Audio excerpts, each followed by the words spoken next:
केंद्रीय महासचिव सुप्रियो भट्टाचार्य ने प्रेस कॉन्फ्रेंस कर बीजेपी पर हमला करते हुए कहा कि चंडीगढ़ मेयर चुनाव मामले में सुप्रीम कोर्ट का ऐतिहासिक फैसला है। घूसखोर और बैलेट चोर, ये नया नामकरण बीजेपी का सुप्रीम कोर्ट ने किया है। चंडीगढ़ का चुनाव साधारण चुनाव नहीं है। गठबंधन के खिलाफ पहला चुनाव था। एक छोटे से चुनाव में नरेंद्र मोदी की एंट्री हुई। वहीं उन्होंने कहा कि किसानों को लेकर माहौल जो बना है, खासकर पश्चिम बंगाल में सिख आईपीएस को खालिस्तान कहा गया है।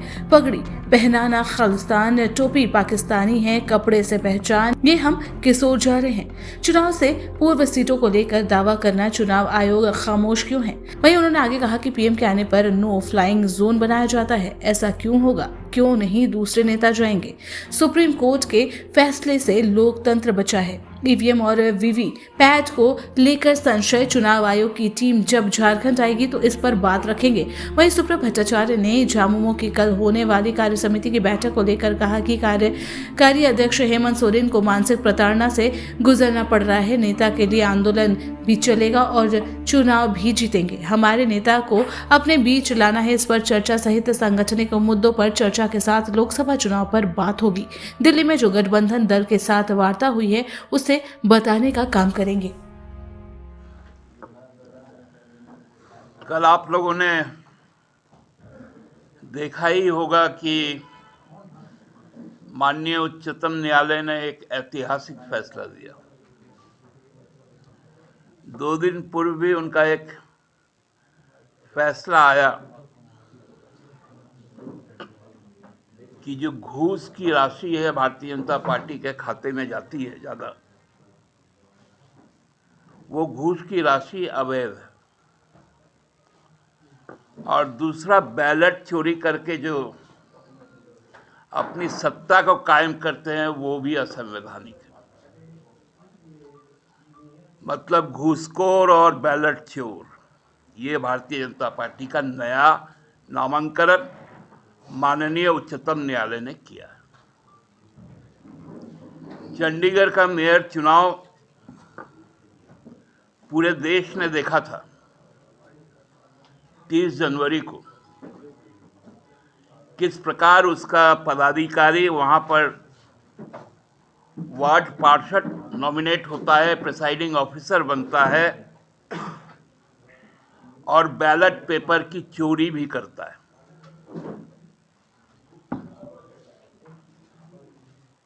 और ये चोरी बदस्तूर एक पायलट प्रोजेक्ट था, क्योंकि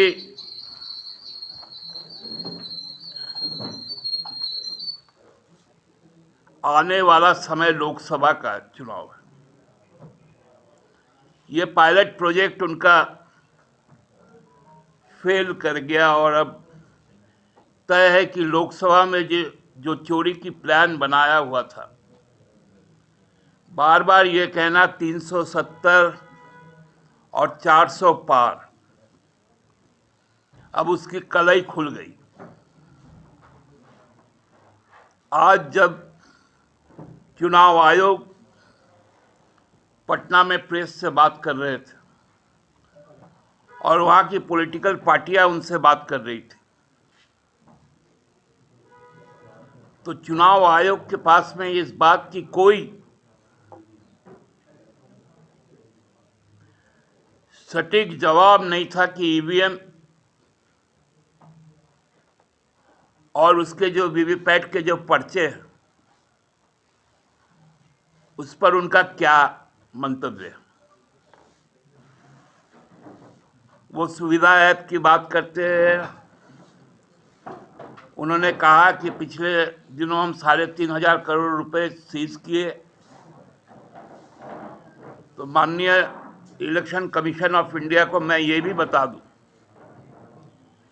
कि जो इलेक्शन बॉन्ड से 6,500 करोड़ रुपए आज के दिन में भारतीय जनता पार्टी के अकाउंट में है, उन अकाउंट को आप क्यों नहीं सीज कर रहे हो? खासकर जो इन्फोर्समेंट डायरेक्टरेट है वो ये 6,500 करोड़ रुपए पर उनका क्या स्टैंड है ये भी क्लियर होना चाहिए। चंडीगढ़ का चुनाव साधारण चुनाव नहीं था। वो जो गठबंधन है भारतीय जनता पार्टी के खिलाफ, एनडीए के खिलाफ, उसका पहला चुनाव था जहां आप और कांग्रेस दोनों ने मिलकर चुनाव लड़ा था और उनकी संख्या 20 थी 36 में। तो एक छोटा सा इलेक्शन में मोदी जी का जिस प्रकार का एंट्री हुआ, क्योंकि भाजपा का तो इरादा था और मसीह मोदी का प्यादा था, जो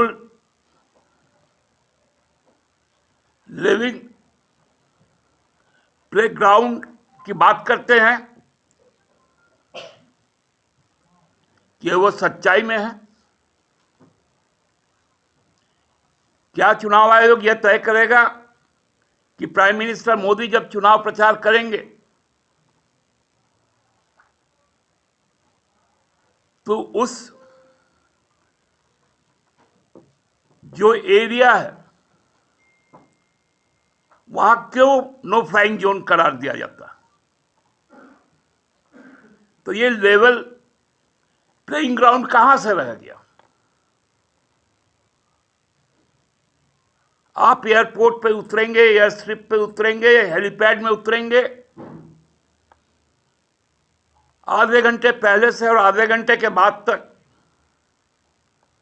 क्यों वहां पर नो फ्लाइंग जोन रहेगा? क्यों नहीं आपके विपक्ष के जो नेता हैं वो अपनी सभा के लिए जा पाएंगे?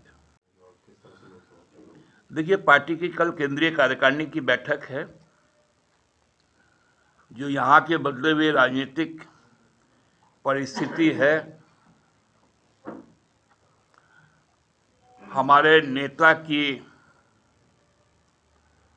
असंवैधानिक गिरफ्तारी है, उनको मानसिक रूप से जिस प्रकार की प्रताड़ना से गुजरना पड़ा, आगे हमारे आंदोलनात्मक कार्यक्रम क्या होंगे, लोकसभा चुनाव की हमारी क्या तैयारी है, क्योंकि हम चाहते हैं कि चुनाव एक अलग विषय होगा और अपने नेता के साथ न्याय के लिए जो आंदोलन अभी संचालित है वो अलग विषय होगा। आंदोलन भी चलेगा और चुनाव भी जीतेंगे। हमारी प्राथमिकता हमारे नेता को हमारे बीच लाना है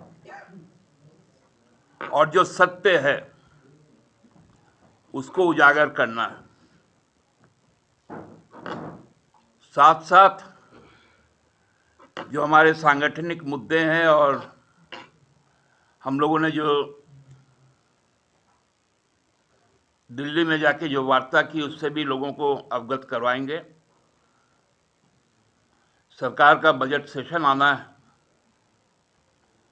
उसको कैसे और सार्थक किया जाए और हेमंत जी के जो ये ड्रीम बजट होगा जिसमें सोशल जस्टिस, युवाओं की रोजगार, शिक्षा, स्वास्थ्य,